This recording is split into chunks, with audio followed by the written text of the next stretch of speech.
नमस्कार दोस्तों, साहित्य ज्ञान क्लासेस में हार्दिक स्वागत है आपका। आज के सत्र में हम अध्ययन कर रहे हैं भारतीय काव्यशास्त्र में कविराज विश्वनाथ। तो आज के सत्र में हम कविराज विश्वनाथ का अध्ययन करेंगे कि कविराज विश्वनाथ ने कौन सी रचनाएं लिखी हैं, किस प्रकार का सिद्धांत दिया है इन्होंने और इनका जीवन परिचय। तो आज के सत्र में कविराज विश्वनाथ का संक्षिप्त जीवन परिचय, विश्वनाथ की रचनाओं का परिचय और आचार्य विश्वनाथ द्वारा प्रदत्त रीति का परिचय। इन्होंने विशेषकर रीति पर अपना मत दिया है। कविराज विश्वनाथ, इनका जो नाम है वो कविराज विश्वनाथ ही है। समय 14वीं शताब्दी। जन्म स्थान है इनका उत्कल प्रदेश, उड़ीसा। पिता का नाम है चंद्रशेखर। आचार्य विश्वनाथ जी के ग्रंथ हैं साहित्य दर्पण, प्रभावती परिणय ये नाटिका है, राघव विलास ये महाकाव्य है। कविराज विश्वनाथ का जो ग्रंथ है साहित्य दर्पण ये बहुत महत्वपूर्ण है। इससे बहुत प्रश्न आते हैं परीक्षाओं में कि आचार्य कविराज का विश्वनाथ का ग्रंथ कौन सा है, साहित्य दर्पण।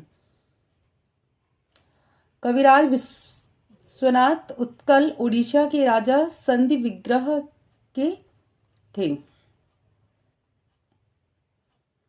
विश्वनाथ की जो रचना है साहित्य दर्पण विशेष रचना है इनकी प्रमुख। इस रचना को प्रसिद्धि मिली है, 10 परिच्छेदों में विभक्त है।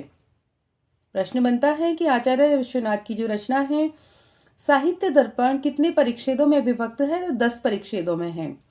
यह एक बहुचर्चित एवं लब्ध प्रतिष्ठित रचना है इनकी। इस रचना को इनकी प्रतिष्ठा मिली है। इसका समय निश्चित नहीं है, वैसे इनका जो समय है 14वीं सदी का पूर्वार्ध माना जाता है। राघव विलास इनका महाकाव्य है एवं काव्य प्रकाश की टीका, काव्य प्रकाश दर्पण इनकी अन्य रचनाएं हैं। विश्वनाथ की साहित्य दर्पण रचना काव्य प्रकाश की शैली पर रचित है। काव्य प्रकाश के साथ साथ ध्वन्यालोक का भी इसमें प्राप्त अनुसरण किया गया है, किंतु साहित्य दर्पण काव्य प्रकाश के समान ख्याति एवं सम्मान प्राप्त नहीं है। राजवंश सहाय हीरा ने लिखा है कि साहित्य दर्पण मौलिक कृति न होकर काव्य प्रकाश एवं अलंकार सर्वस्व के प्रभाव से युक्त है। वे कहते हैं कि जो रचना है साहित्य दर्पण आचार्य विश्वनाथ की, तो जो मम्मट की रचना है काव्य प्रकाश उनका इन्होंने अनुकरण करके उन रचना का उसको लेखन किया है। तो इसीलिए काव्य प्रकाश को जो सम्मान एवं ख्याति प्राप्त है वह आचार्य विश्वनाथ की इस रचना को नहीं है और इस रचना का प्रभाव मानते हैं साहित्य दर्पण रचना पर। तो प्रश्न बनता है कि आचार्य विश्वनाथ की जो रचना है साहित्य दर्पण उस रचना पर किसका प्रभाव है। तो मम्मट की जो रचना है काव्य प्रकाश उसका सर्वस्व प्रभाव है।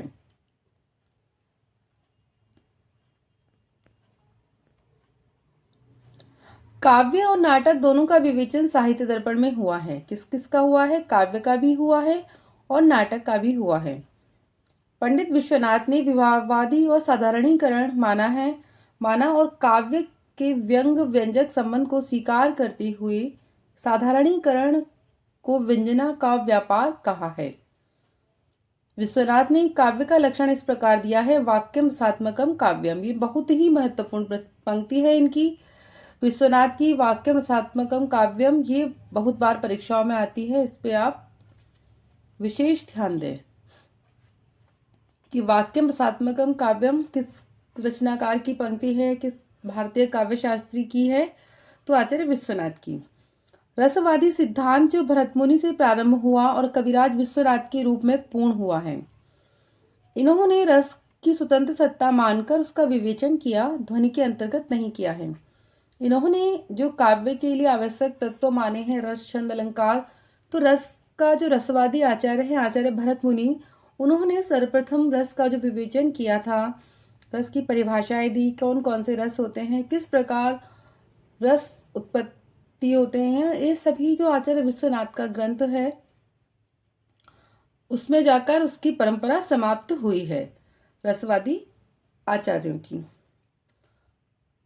इनके रस विवेचन पर भट्टनायक एवं अभिनव गुप्त का प्रभाव है। का बीच में है यहाँ पर।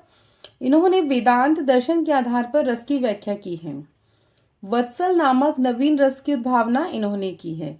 जो एक वात्सल्य नामक नवीन रस है उसकी उद्भावना आचार्य विश्वनाथ के द्वारा ही की गई है। तो प्रश्न बनता है यहाँ से भी, छोटे छोटे तथ्य हैं, ध्यान देने योग्य बातें हैं जो विशेषकर परीक्षाओं में आती हैं और विद्यार्थी इनका अध्ययन नहीं करते हैं।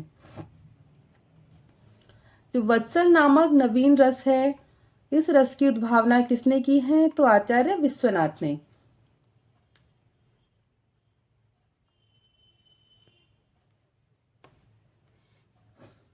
पंडित विश्वनाथ ने काव्य के दृश्य और श्रव्य दो भेद किए हैं। वो कहते हैं कि काव्य को हम देख भी सकते हैं और सुन भी सकते हैं। यानी काव्य क्या है? नाटक के दृश्य और श्रव्य होते हैं, जिस प्रकार काव्य भी है। काव्य को हम देख भी सकते हैं, दृश्य भी है और श्रव्य भी। काव्य के इन्होंने 4 प्रयोजन बताए हैं: धर्म, अर्थ, काम और मोक्ष। प्रश्न बना यहाँ से भी कि आचार्य विश्वनाथ ने काव्य के कितने प्रयोजन बताए हैं? तो 4 बताए हैं: धर्म, अर्थ, काम और मोक्ष। विशेष ध्यान दें। रस को मूल चमत्कार मानकर इन्होंने अद्भुत रस की प्रधानता स्वीकार की तथा सभी रसों में अद्भुत रस को विद्यमान बताया है। वो कहते हैं कि सभी रसों में क्या है? अद्भुत रस की प्रधानता इन्होंने दी है। और वो कहते हैं कि सभी रस, जितने भी 9-10 रस हैं, 9, उनमें सर्वश्रेष्ठ जो रस है अद्भुत रस है। और ये सभी रसों में, यानी सभी जो रस हैं उन सभी में अद्भुत रस भी विद्यमान होता है। पंडित विश्वनाथ ने लाटी रीति का प्रणयन किया है। विशेष कि आचार्य विश्वनाथ ने कौन सी रीति का प्रणयन किया है? तो लाटी रीति का।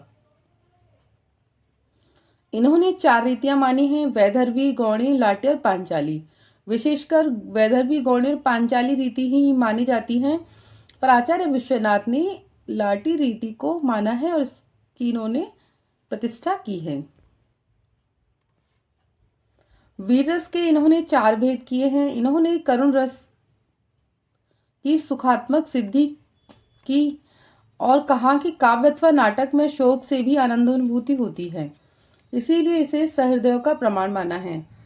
करुण रस को हम लोग, विशेषकर विद्वानों ने करुण को, शोक जो है उसका स्थायी भाव, उसको माना है कि जब दुख उत्पन्न होता है तब करुण रस होता है, और उसको दुखात्मक रस माना है ना। करुण रस, जब इंसान दुखी है, परेशान है, तभी करुण रस की उत्पत्ति होगी।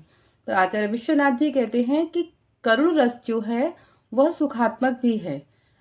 किसी रचना में अगर करुण रस है, काव्य अथवा नाटक में शोक से भी रचना का अध्ययन किया, और रचना में अगर नाटक में शोक है, दुखात्मक स्थिति का वर्णन किया गया है किसी रचना में, तो उस रचना को जब पाठक उस रचना का अध्ययन करते हैं तो उस अध्ययन के पश्चात उनमें आनंद की अनुभूति होती है।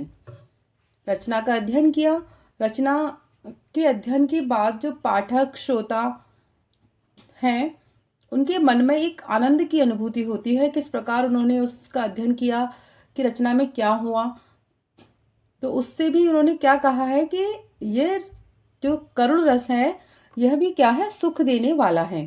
किस प्रकार?